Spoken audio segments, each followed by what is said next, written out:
Good morning. Hey, Ken, how you doing? Good, yourself? Good. Do you have an update on Ryan McLeod? Do you expect him on the ice for day one of camp? He took physicals today, talked to his agent yesterday. We're going to talk again this afternoon. So I'm hopeful that we're going to find a solution. I'm hoping he's going to be on the ice tomorrow. So his agent Joe Resnick, we talked yesterday. We're going to talk here this afternoon. I talked briefly with Ryan this morning. So hopefully he's on the ice tomorrow, and we're going to find a solution on the contract. Ken, you had a... Are we going? There we go. You had a couple guys get nicked up during the course of the rookie tournament. We also had a situation with Cuckoo last year where he left for personal reasons. Can you just update us? Is anything going on with... are there any guys not expected to be on the ice due to injury or other scenarios? Cody Ceci strained his hamstring last week skating, so he will be kept off the ice for the first 3 days of training camp, and then we'll see where he's at on, I don't even know what day today is, Wednesday, Thursday, Friday, Saturday, so probably start skating on Sunday. Slater Kukuk, I talked to Rich Winter yesterday. He emailed me, he asked me to read this on behalf of Slater. Slater will be away from the team while he continues to work on his mental health. He will be working with the singular goal of returning to the Oilers in the best mindset and with the tools he will need to have a successful return. And obviously, from my perspective, mental health is a priority from our organization, and we fully support Slater in his recovery process. And then, other than Slater and Cody Ceci, I expect to have everybody. We've talked about the Ryan McLeod contract situation. I think everybody else will be on the ice tomorrow. Not Carter Savoy. No, he's going to be off a little bit. We're just waiting for results.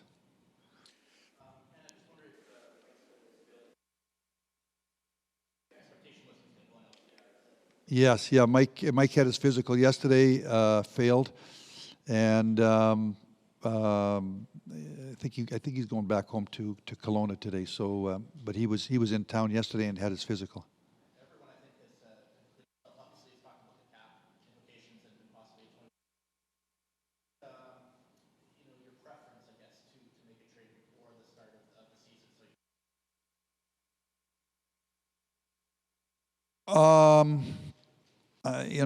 The priority is to have the best team that we can. So certainly cap flexibility and depth over 82 games in 6 months is important. Obviously the way the system, if we're down low in numbers and we got to play, we get below 6D or 12 forwards, we're going to have to play a man down for a game, and then we can fill with players making under $1 million. So I want to get into training camp. I want to start to watch preseason games here starting on Sunday, and then we're going to make those decisions. I don't really have that answer for you because I want to see what we look like. I want to see what the players look like. I want to watch preseason games. I want to see where some of the young players are at. I want to see where some of the players that we've had last year, how they look, and then obviously going into the last week, I'm going to have to start to make some decisions on the fly. Ken, you guys made, right here in the middle. Oh, yeah. You guys made the decision to bring Jake Virtanen in on a PTO. What went into that decision? Why ultimately did you decide to extend the invite? Well, first off, I guess the most important thing was he went, he's in the legal system, and he went to a court of law, and a jury found him not guilty. I met with Jake one-on-one twice, once in early August, once in late August, early September. He was in Kelowna, I was in Vernon. So I made a decision to offer him a pro tryout, and I think over the next, I think you told this to Daniel yesterday, over the next 2 weeks, first off, I'm going to evaluate whether that he's from a hockey perspective, that he's somebody that we would have interest in signing to a contract. And then number two, if we do decide that to go in that direction, then I have to weigh the the other part of obviously I'm not even sure what the word is, what he did, and do I want to go in that direction? So basically, I think, number one is to give him a pro tryout. He's 25 years of age. I don't want to say there was a situation there that wasn't a good situation. He was found not guilty. So I decided to offer him a pro tryout, and we'll decide here over the next 2 or 3 weeks if we'll offer him a contract or not. In inviting him to camp, and I'm not sure how much you guys monitor this, but it creates a conversation, and it certainly did when it was announced. Were you expecting that? And was figuring out the I'll use the word moral side because you said that in the article the other day.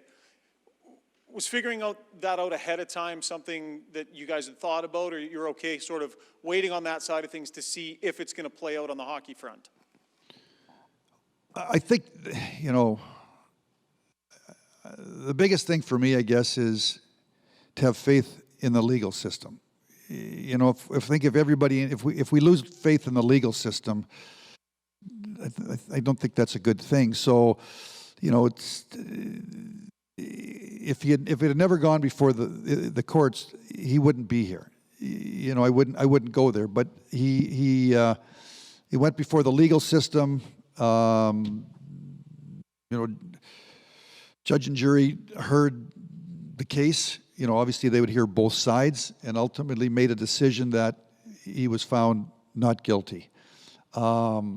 So I guess I'm trusting the legal system in the decision to offer a pro tryout. Now, so the legal system has, in my mind, guided me to offer him a pro tryout. Now, over the next 2 or 3 weeks, or I think we have 20 days till the season opens, so let's call it 2 weeks. Over the next 2 weeks, we will evaluate him. I'll evaluate him. I'll talk to my coaches. If he's not, from a hockey standpoint, if he's not good enough to us to want to offer him a contract, then obviously we'll release him. If we think over the next 2 weeks that he's somebody that can make us better, deeper, he's an NHL player, then I'm going to have to weigh what you're talking about much more depth. So I guess this is one step along the way, and the next step is, do I want to sign him to a contract? And that's twofold. One is from a hockey standpoint, one is going to be to weigh this. I assume you and Jay will decide on the hockey standpoint. Yeah. When the moral question comes up, will that involve your leadership group? Will that involve the guys in your dressing room helping you make that decision? Yeah, I would talk to lots of people. Beside the leadership group, I would talk to lots of people. I mean, there's obviously, this is a NHL team. It's a brand. I would talk to the leadership group, and I talk to other people around. I talk to Jay. I talk to other people around our organization. What have you found with Jake Virtanen himself? How's he, What have I thought about Jake? Yeah. How does he? As far as a person or a? Yeah, now that you've got him here, you've met him, he's here, he's skating and stuff. What kind of person are you finding here? Well, I mean, I spent two times with him for probably, let's say, 90 minutes. So I've been with him 3 hours of my life, of his life.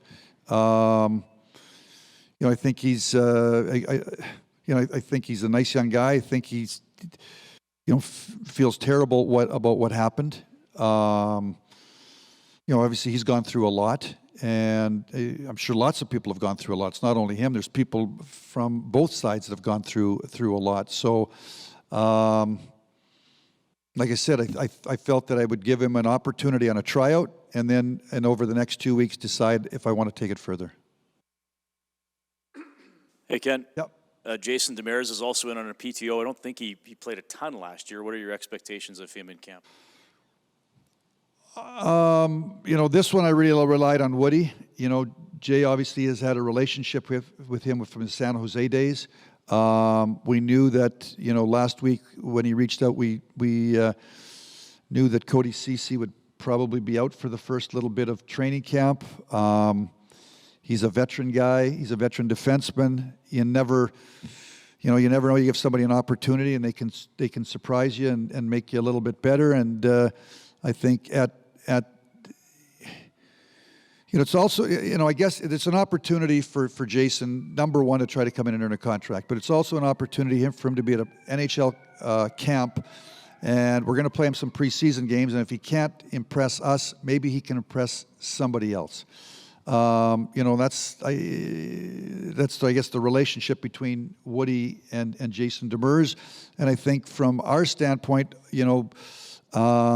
nothing to lose. You bring him in a pro tryout. Maybe he can make us a little bit better, and we're trying to win. We're trying to be the best team that we can. At the very least, he'll play preseason games, and he'll be a veteran guy, and he'll play probably with some of our kids in preseason, and he'll be a good, kind of veteran D-man for our young defenseman to play with in preseason games. So there's really nothing to lose. And what did you think of Dylan Holloway's play at the Young Stars tournament, and does that change any perception you have of him or what you hope to see? I thought he played very well. So now it's you have to keep at it. So now we're going from I would say to you that we met Dylan yesterday, Woody and I and Keith Gretzky and Tyler Wright, just to kind of give him some feedback on what we thought and felt on the Penticton tournament, his play, and also the expectations of what he's up against as we head into this week. And I think that last year he was playing at a high level in the American League. I'd gone down and watched him. We were going to call him up, and the game that I was at, he got injured. He never really came back for the rest of the regular season. So good to see him played real well in Penticton, but obviously we're going into preseason games, and now the caliber goes up another level. The first week, you've probably got half American League players, half NHL players. In the second week, the last 2-3 games, you have mostly NHL rosters. So we'll see. I'd like to watch young players to see as you go along, as the competition gets higher and higher. Can they go with the competition? So we'll do that with Dylan. Ken, have you had any discussions this year with Jesse Puljujarvi just about his role, where he may fit on this team, his comfort level with what his role might be? Has there been any sort of steps taken since last season ended and entering into this year, just discussing where he may fit and his feelings on that? I have not had those conversations personally, one-on-one with Jesse. Obviously, the season ended and he went home. I just actually saw him 2 days ago for the first time. He's been in and out. Our paths haven't crossed. I think Jay's talked to him. He's got to come in, and he's in a competition for. That was the message that Jay and I told the players today. Not individually but collectively. We're expecting a competitive camp. We've made moves here in the off season and the growth of young players over the last year or two, so that we're going to have a competition. Jesse's in that competition. I think last year at the start, he got off to a great start. I think the first 10, 15 games, 20 games, and then he kind of hit the wall. And then I think he lost his confidence. Then we had a coaching change, and his role changed. So I'll have those conversations with him at some point in time here in the next week or 10 days. But he's in a competition for ice time and for line combinations. Ultimately that's up to the coach. I'm not telling the coach where to play. I hire the coach, and the coach with his assistants have to decide where people play. I give my input as we go along, but I hire the coach, and the coach makes those final decisions. And I'll put you on the spot a little bit. The last few years, it's been, there's a trade demand there's not. It's come and gone a little bit. Has anything changed from previously? Where does Jesse stand as far as, his willingness to be here and be an Oiler and take whatever role is there for him?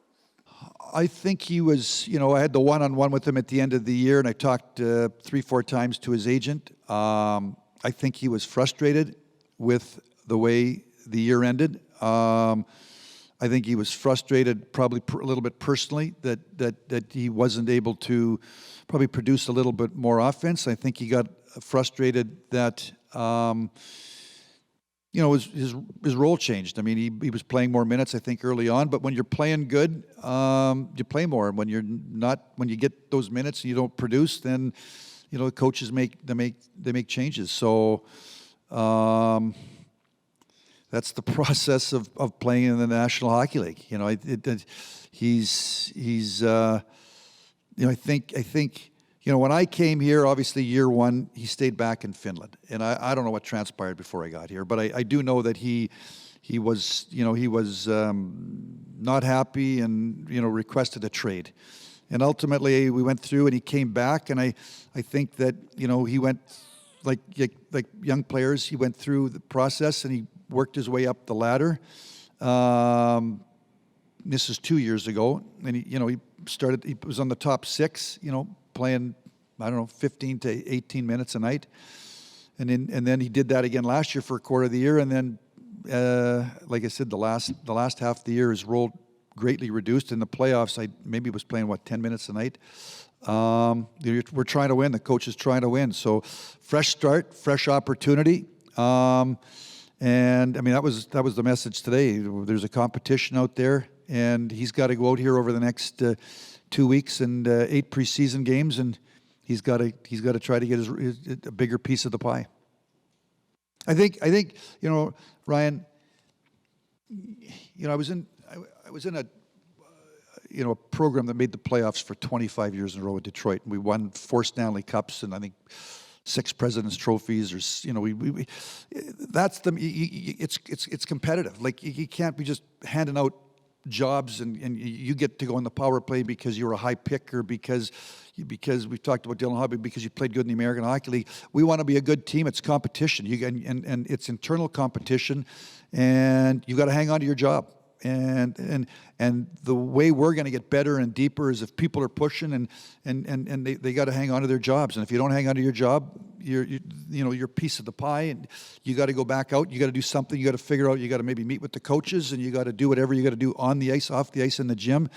You got to try to figure out a way to get a bigger piece of the pie back, to get more responsibility. I think that's how we're going to ultimately push this team, or continue to push this team. I think we're growing. I believe we're coming. I believe we're getting better. But that's the only way we're going to do it. So, you know, whether it's Jesse Puljujarvi or Dylan Holloway, we can bring up Philip Broberg. You and I can bring up 10 or 12 names, and until you are established and you do it day after day, game after game after game after game after game, that's how you hang on to your ice time, your role on the team. And Jesse's no different than, I don't look at him any different than any of these other guys. That's how we're gonna push this team to greater heights. Ken, what are you looking for from Virtanen to get you into those, you know, conversations about whether to keep him or not? What do you see his role being here? How do you see him fitting in? That's a good question. You know, I think, you know, I guess the first thing I told him is he's not in line for a top 6 job here. Like, you know, there's Connor and Leon and Evander and Yamo and Hyman and Ryan Nugent Hopkins, and Jesse was up there last year, and you know, so you know, we're looking. He's got to be in the bottom 6. What do bottom 6 guys do? Bottom 6 guys, in my opinion, certainly a third line's got to chip in with some offense. You know, probably your fourth. You know, your bottom 6 got to kill penalties. They got to be good defensively. They got to pitch in with some secondary scoring. They maybe got to provide some physicality. There's different things that you look for when you build a team. So, can he? You know, if he comes in here and he can't check and he doesn't provide any physicality and he doesn't score, but if he comes in and he can provide 1 or 2 of those dimensions, whether it's physicality, you know, can he check? Certainly as a junior, he was a scorer. You know, he had that opportunity. You know, when you get drafted, you get a period of time. You get your 3, 4, 5 years. You got to, just what I said to Ryan here, you got to grab a piece of the pie. You got to grab that responsibility. If it passes you by, somebody else comes and it's their time. And now you're now just sort of another player that's got to try to come and provide and bring a dimension, bring something to the team that makes it better. So, I brought him in, you know, to kind of watch him play and see see where his game at. I really haven't seen him probably play, live other than a couple of times a year when he was in Vancouver. So he's got a short window. When you come in a pro trial and you don't have a contract, you've got a short window to try to impress. Ken, you Further on McLeod, you say you're going to talk to him and his agent. Not going to work out a deal today, or is it just an understanding to get him in without a contract? And what's his mental state being, having to wait this long? Well, I think his mental state is good, because he's been here for 2-3 weeks now. So he's come in. He's obviously been patient. I would say to you that early on in the negotiation, and I'm going to call early on, let's say July, August. You got to get by free agency, and then you start to focus in on the then you got the art player. We had to. Then it was Yamamoto and Jesse. So let's say since early August, we've kind of got at it. Ideally, I think he and we would like to do a 2 or 3 year contract. We both waited to see if I did anything in terms of making a trade to relieve some caps, create some cap space. That hasn't happened. Obviously, you can always go on a 1 year deal. So I think we're to the point now. We're probably looking at a 1 year deal, and I kind of got to walk him. My negotiating style, I guess, through the years has been to try to educate the player and the agent as to where I see that player fitting in. And not only we, the Edmonton Oilers, but I think many teams have been challenged by the cap going up $1 million a year.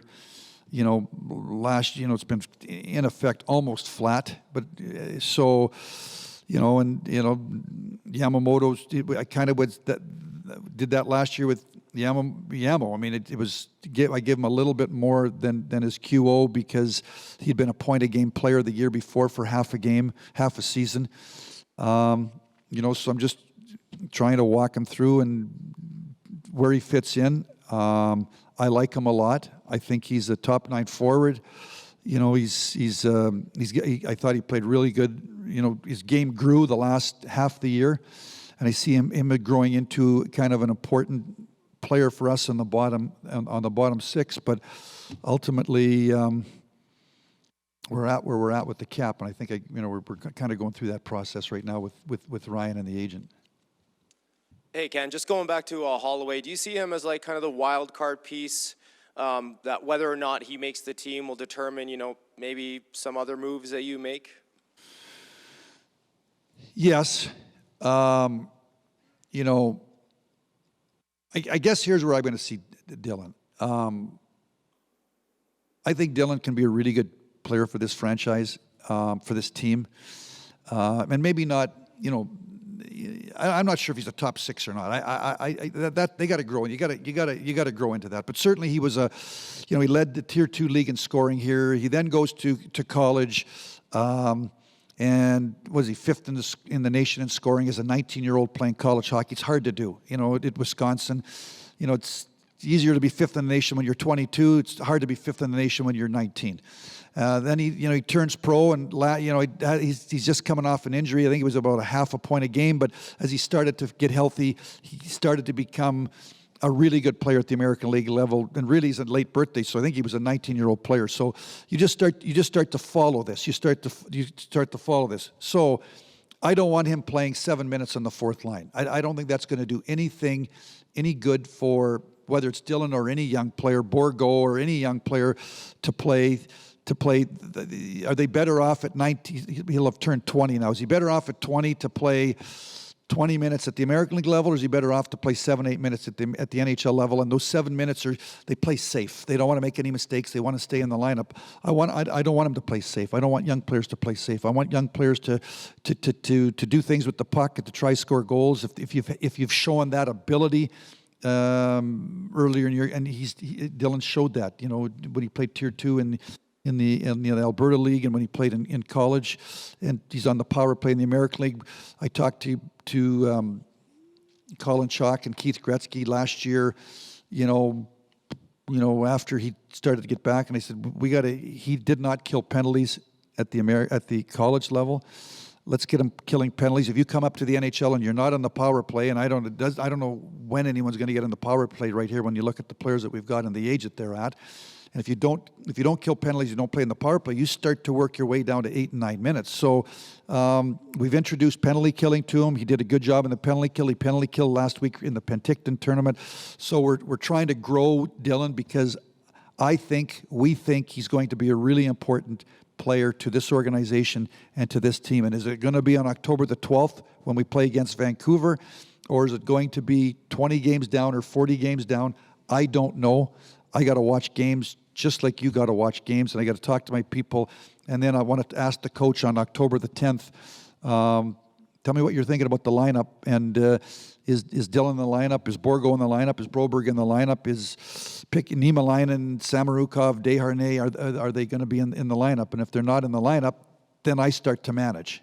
Then I start to look at the future, and I start to look at the rules. Well, Samarukov's got to be a waiver player. These guys aren't waiver players, and I start to take all this information in when I start to work my way towards a decision. But priority number one for me always has been for young players is to make sure that they play, that they're important, because once you get to the NHL, this is not a development league. This is a results league.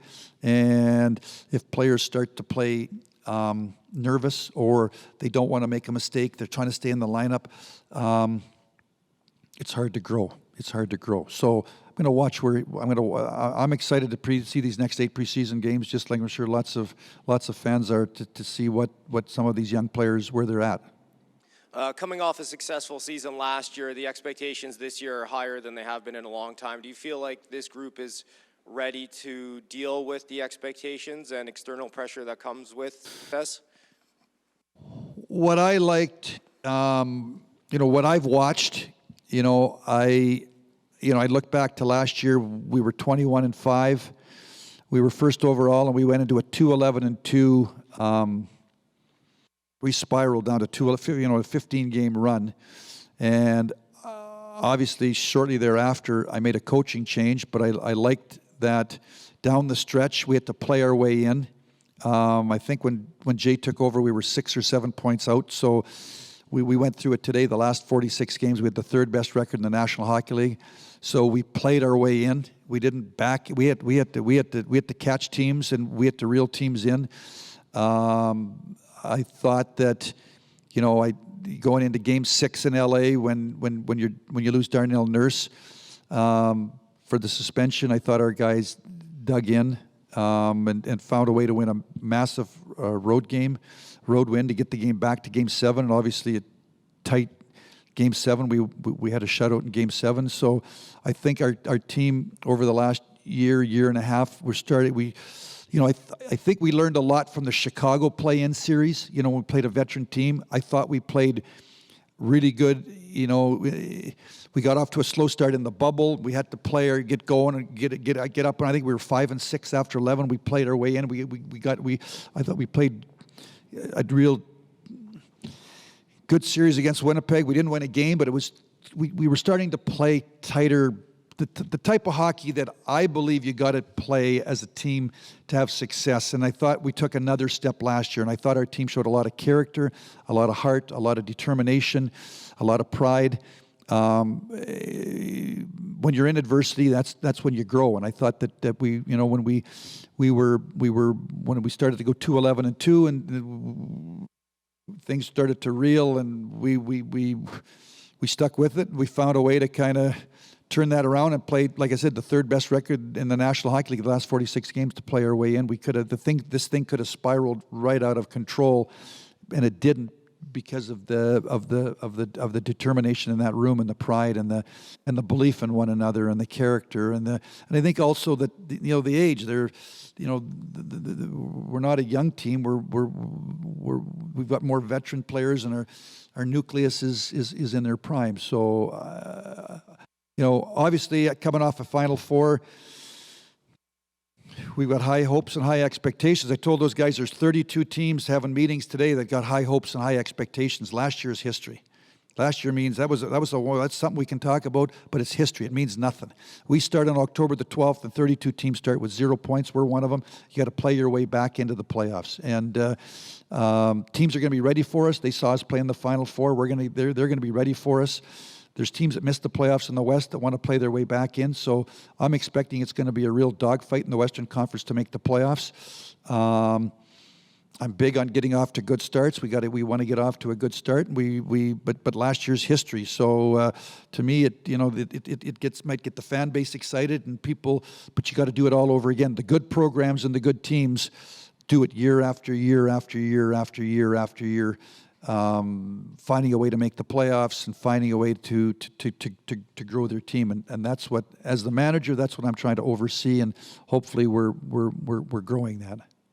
Ken, do you see Broberg being in the same shoes as Bouchard was in last year? Prove to us that you can be a top 6 guy, and then we'll move you up the lineup.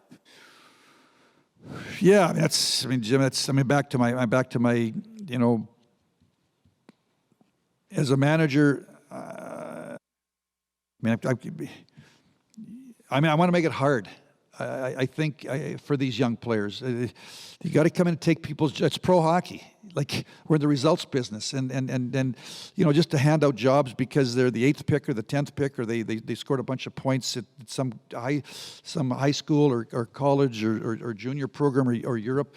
It's the National Hockey League, so we're going to give them an opportunity. I think as we drafted him, I want to make it hard, but last year he became the #1 defenseman in the American Hockey League for a good team in the American Hockey League. And he didn't become the #1 defenseman because I told Jay Woodcroft to play him. He became the #1 defenseman because Jay Woodcroft wanted to win as a coach at the American League level. Played him on the power play, played him on the penalty killing, played him the most minutes of any defenseman on that team. He was on the ice late in the game when they were trying to score a goal. If they were down by a goal, he was on the ice late in the game if they were trying to protect. I didn't tell him to do that. You got to go into pro hockey, and as a young player, you got to take somebody's job. So he's done that at the American League level. He got called up. He's got some experience in the NHL. I think he played 10, 12 NHL games.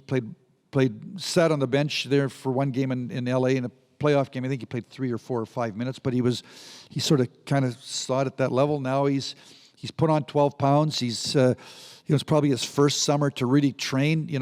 Previous summers he was on World Junior camps and U18 camps and U17 camps, so it's his first summer to really train. I think he feels good about himself based upon what he did in the American League last year, and I think he feels good about himself for the offseason he's had. So, I'm looking, I signed Ryan Murray to come in here. He's a veteran guy. We've got six vets coming into camp, but Ryan Murray's got to make the team. And if the kids are better, we're going with the kids. And if the kids aren't better, we're going to go with the vets. And what do you want to see more of from Warren Fogle? Last year, he had some stretches where he was very good, and then stretches where he didn't provide much offense, and then he was a healthy scratch every now and then.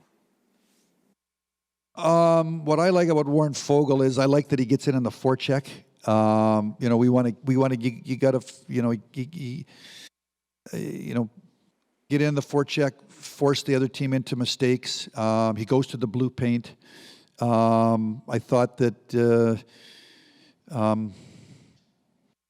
we want to see the best Warren. You said there's been stretches. I think the consistency, I thought the playoffs there, and was it the Colorado game? That line was really good. I think he was with him and Ryan McLeod. I don't remember who was on the line, but they played really good for us. So I think that probably as all players, he can play left or right wing. I think he's going to get some looks here on right wing because Zach Hyman can play left or right. So I think ideally it's the times we think Zach's most comfortable on left. So folks played right wing in Carolina, so I think he's going to get some looks on right wing here in preseason. And I think that Jay is just looking for some chemistry whether, for all these players. So anxious to watch. Can you make the point that there may not be a spot anytime soon for someone to squeak into a power play? Would that also extend to the top six? Because as you rightfully point out, you've got a young core that's produced in those roles. But at the same time, you've also talked about some players who theoretically would project to be top six guys. Do you see a path as soon as this year for that top six, any of the spots, to be challenged? This year? Yes. Well, I don't. I mean, when you look at the age of the players and what they accomplished last year, I mean, now you get 20 games in and somebody's struggling and somebody else will flip, right? You move up. But I mean, as we sit here today, when I look at the resumes of the players and I look at the age of the players, does Jay want to stretch it out and turn, some of the top six, and does he want to create a nine? That's up to the coach. I mean, I'll sit in there in the meetings and I'm with the coach, and but ultimately Jay is tasked with the responsibility to try to get the most out of the players. And you pointed out Broberg had put on 12 pounds. In your experience, when a young player starts morphing into that man strength, is there potentially an adjustment he has to make on the ice to deal with that new body? And can there be some patches there where they're learning to deal with that new body? My worry is when players put on that much, can they still skate? And I watched him last week. I mean, that's one of his gifts. He can skate. So I'd like to think that the strength is going to give him confidence, that he's going to go into one-on-one, battles in the corner, and he's going to feel a little bit strong. As he goes along, he'll feel a little bit, for young players, confidence is such a big part of it. So I'm hoping it's going to give him a little more confidence that, again, they put on too much weight, and I'd look, can they skate? Well, I watched him last week in Penticton. He can skate. I don't think it's affected his skating. So now I'm hoping it's going to give him a little more confidence. Also, the strength when you go in the corners and the battles and the boxing out and the one-on-one battles. Because I think I've said this before. When I look at for young defensemen, can you defend? You cannot. You come into this league and you do one of two things: you either defend or you produce offense. You got to do one of the two, and if you don't do either, then that's the 8-minute guy, right? So, I don't see Philip coming in and running the power play. Barry's here. I think Bush would like to get some power play time. Darnell Nurse has played on a little bit. Like, he's not running the power play. So for a young defenseman, you got to come in. You got to be safe. Can you penalty kill? You got to figure out a way to kind of grab a little piece of the, and then as you start to establish yourself as an NHL player, then some of the things that you've done as a 17, 18, and 19-year-old, I watched him be the leading scoring or top defenseman of the U18 tournament in Sweden, and run the power play in the American League. And maybe he doesn't run the power play, but maybe you run the second power play. But that's down the road. That's you gotta learn. You gotta grab a jersey every night, and then you got to earn the coach's confidence, and you go through a process. And that process sometimes takes a season. Sometimes it takes two or three seasons. But he's a young defenseman that everybody in there. Woody and Dave Manson had him in Bakersfield, and Colin Chalk had him. I mean, everybody thinks very, very highly of him and his potential and the impact that he can have on this team. But obviously, I signed Kulak. We got Darnell Nurse. You got the beauty also. He can play left or right. That gives him he can try to move up the ladder on the left. He can also move up the ladder on the right. But I think it's a process. We're trying to win. We're trying to be the best team. I say win. We're trying to be the best team that we can. I understand the responsibility of the manager.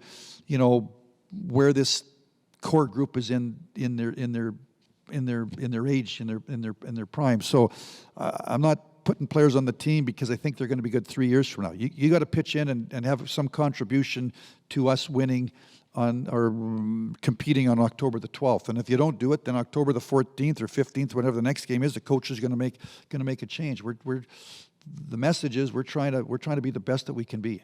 Ken, can I ask you one question about Jay's propensity to play 11 forwards and 7 defensemen? Yes. Will that have a bearing on your roster before the season? You know, apart from the cap issues, he likes to play 11 forwards, so why would you perhaps keep 13 forwards on your roster then if he's only going to play 11 of them? Yeah, I mean, that's a good. I think Jay's going to be available to you tomorrow. Save that one for Jay. But yeah, I mean, as we go down to near the end, if he tells me he wants to play 11 and 7, I think he does want to play 12 and 6 quite a bit, and I think he'll kind of go back and forth. So I think 12 and 6 is also a real legitimate option. I don't think he wants to go 11 and 7 every night, but you can ask him tomorrow. Are you guys all good? Thank you.